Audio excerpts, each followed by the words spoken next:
go in kind of a specific direction. I'm going to be talking about football jig fishing and how I do it, and some tips for kids that are really trying to get into jig fishing. So let's get started. First, you can't go anywhere without your rod. You can't go anywhere without your rod and reel. For my reel and rod selection, my rod, I like to go with something from 7 foot to 7'3". I've heard guys all the way go up to 7'6".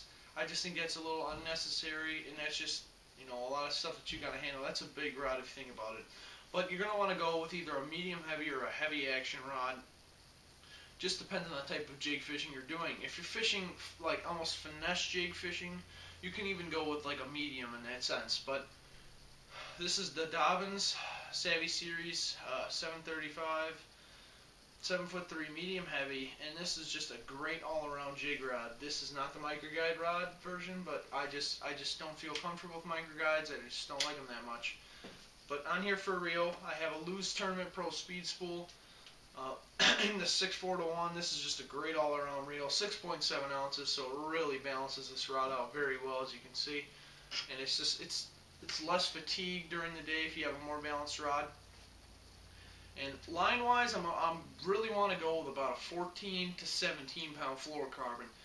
Jigs fluorocarbon I think is a must, just because it gives you that feel, that low stretch. If you're fishing them in deep water, you can feel that bite, and you can immediately pick up your slack with this 6'4" to 1 and then set the hook. Jig fishing too, another thing, when you're setting the hook, you want to set hard. And when I mean hard, I mean you want to, drive that hook home so you can get that fish to the boat. And a lot of times, you will catch your biggest bass of your life on a jig, just because a jig is a big fish bait. If you got 5 in the live well on, let's say, a Texas rig or a wacky rig you're looking to upgrade, personally, I would go with like a, I can't even find it, but, oh, here we go, right here. Personally, I'd pick up like a pumpkin-colored football head jig. This is a 3/4 ouncer. And a lot of people are afraid to throw a heavy jig like this. 3/4 ounce is actually my favorite weight to throw. You can fish it shallow, you can fish it deep.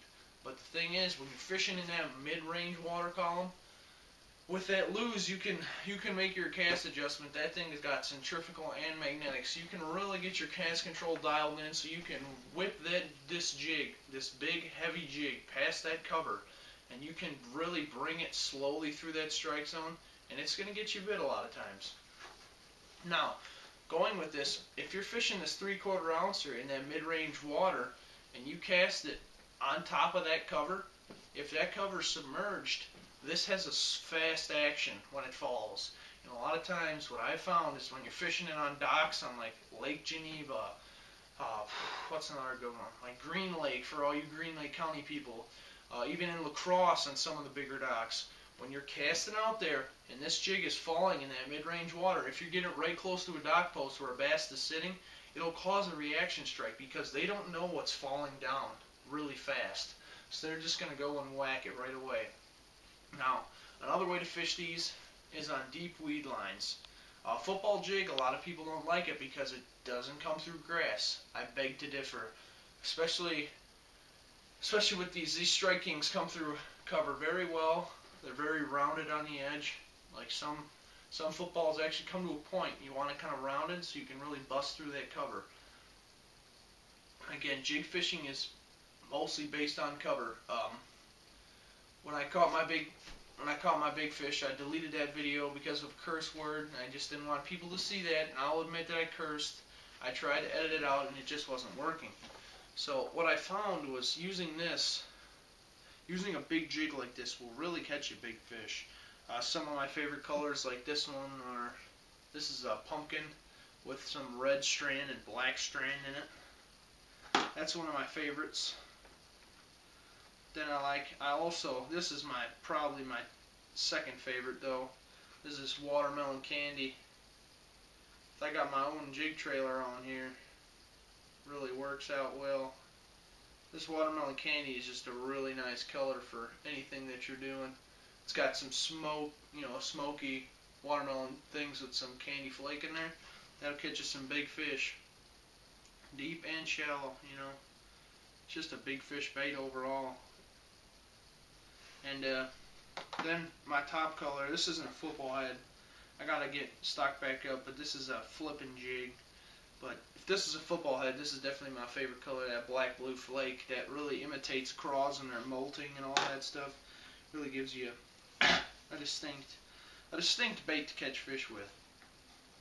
Now, I'm going to give you a little info on how to fish jigs. When you're fishing a jig, like I said, cover is key. You want to fish them jigs where there's a lot of cover, or there's isolated cover. And what that does is, if there's isolated cover, say you have a whole bunch of bushes over here, okay, there's a guy that's going to be flipping those bushes all day, but if you can find that one or two, little clump of bushes that's way out from the other ones, odds are that's going to be holding not only better fish, but probably bigger and more fish, because that's a change in cover. That's what bass are all about. They're all about change. They want to be sitting where there's change in depth, change in temperature, change in water movement, and stuff like that. But one of my favorite things to do, especially in the Wisconsin area, all of you guys up in Madison might know about this, is you want to go up to a bridge, like a highway bridge. I can't remember. It's not 94. Highway 36, going over Mendota and Monona. Monona and Mendota, sorry.